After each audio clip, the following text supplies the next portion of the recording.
If you have a small child or a newborn, this video is for you. Today, I'm going to discuss the warning signs that, if they occur in young children, should prompt a doctor's visit. The first symptom is lethargy or poor feeding. Newborn babies, especially those under 6 months of age, wake up every 2 to 3 hours, crying and demanding milk. If your child has become lethargic, inactive, and isn't nursing every 3 hours, stimulate them. Caress them. If the child doesn't nurse despite being nursed, it could be a sign of a serious illness. In children, sepsis could be a sign of infection. Therefore, be sure to stimulate and nurse the child. If the child refuses to nurse, consult a doctor. Another symptom is inconsolable crying. This means the child is crying continuously, crying non-stop. And generally, babies cry for everything. They cry if they're hungry. They also cry if they've urinated or defecated. So, there are two types of crying in babies. One is consolable and the other is inconsolable. So, what do we do with consolable crying? If we fix the child's problem, for example, if the child is hungry and we give him milk, he quiets down. So, a consolable cry is not a warning sign. But inconsolable crying means that if you've tried everything and the child still doesn't stop crying, it's called inconsolable crying. And this is an important, serious sign in children, and we must get them checked by a doctor. Another thing is that many babies, who are 3 to 4 weeks old, cry more at night due to gas formation, which we call colic pain or baby colic.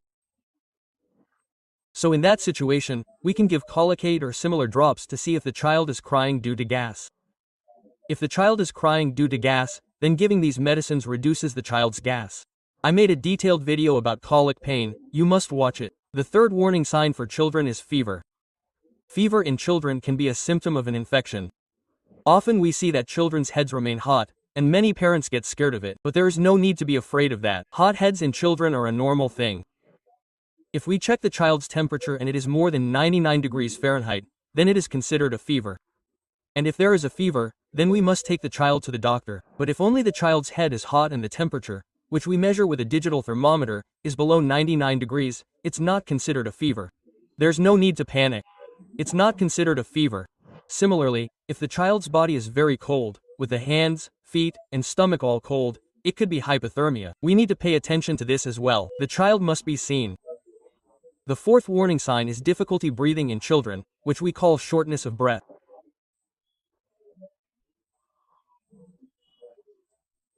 If the child is having difficulty breathing, meaning they're experiencing chest pain, or their ribs are moving, or they're making a grunting sound when they breathe, a sound you can hear in their throat, then this could be considered a sign of a serious lung infection, a chest problem, or a breathing problem. At this point, we should definitely take the child to a doctor. The fifth sign is vomiting. Young children often spit up a small amount of milk after feeding, and it comes out slowly, with the mouth attached. We call this regurgitation. It's not vomiting. If a child spits up more than 25% of the amount of milk they've already consumed, or if they're spitting up more than 510 milliliters, or if they're spitting up all the milk, or if they're spitting up forcefully with regurgitation, it's considered vomiting. Furthermore, if a child is vomiting repeatedly, it could be a symptom of a serious illness. Secondly, if their child's vomit is accompanied by green bile, yellow, or bloody, they should definitely see a doctor. Similarly, parents are often confused about when to call loose stools. So, babies under 6 months of age who are breastfeeding their mother pass semi-solid, sticky stools 6 to 7 times a day. If they don't have watery bowel movements, we consider it normal. For children under 6 months of age, if a child under 6 months of age is having more than 7 bowel movements, or if mucus or blood is visible in the bowel movements, you can consider it a serious problem and should consult a doctor.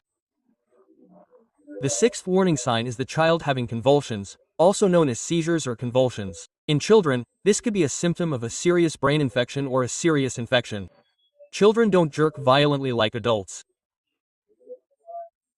So, if a child is staring off to one side, or pulling their arms and legs, or foaming from their mouth, or there are repeated jerking movements in their arms and legs, or there are jerking movements in their face, or the child has rolled their eyes up, these are signs of seizures in children. So, after identifying this, you need to see a doctor immediately. Number 7 is an infection in the baby's navel. This is called umbilical cord infection or umbilical cord sepsis. Sometimes a little discharge comes from the baby's navel, but don't panic. However, if the umbilical cord is swollen, red, or if yellow or white pus is coming out, it's a symptom of umbilical sepsis. In that situation, you definitely need to see a doctor. The next warning sign is abnormal color in the baby. There are two types of abnormalities in children: the baby turning blue or yellow. This blueness is medically known as cyanosis. If a baby is turning blue, in the first 24 hours after birth, their hands and feet turn blue due to cold. However, even after 24 hours, if the baby's hands and feet are showing blue discoloration, it means the baby may be feeling cold or may have an infection. Consultation is essential. Or, if a baby has central cyanosis, meaning blueness in the inside of the mouth, tongue, and nose, it can sometimes be a symptom of heart disease or a serious lung problem. The second thing I mentioned is that if a baby has turned yellow, jaundice or yellowing is quite common in young children. Preterm babies tend to turn more yellow. This is because the baby's liver is not yet mature. Therefore, the bile pigment cannot be handled properly. Therefore, it deposits under the skin and turns yellow. So, this jaundice in children is very easy to treat. Phototherapy, which involves exposing a child to blue light, can cure it.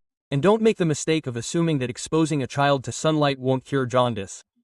Finally, what is the warning sign regarding a child's urine and stool? If a child is urinating less than 6 times a day, it means the child is dehydrated. In this case, you need to feed the child frequently. If the child is under 6 months old, you can't give them water, but frequent breast milk helps them pass urine. Furthermore, a child passes a black stool within 40 to 24 hours of birth. If your child doesn't pass such a stool within the first 24 hours, it's important to have the child examined to see if their intestines are properly formed. Finally, the warning sign is the child not gaining weight. So, the weight gain pattern of a newborn baby is such that within the first week of birth, the baby loses 10% of its weight. If a baby is born weighing 3 kilograms, it loses 10% of 3 kilograms, i.e., 300 grams, and after 1 week, its weight becomes 2.7 kilograms. Preterm babies born before the due date can lose up to 15%. So, this weight loss is normal, and gradually, by the time the baby is 2 to 3 weeks old, it returns to its birth weight. So, if your baby is not gaining weight properly despite your feeding, there may be some problem. You should definitely seek medical advice. So, I hope this video helps you recognize important warning signs about your baby. If you like this video, please share it with other parents who will find it helpful. I'll keep making more videos like this about children's health. Thank you so much.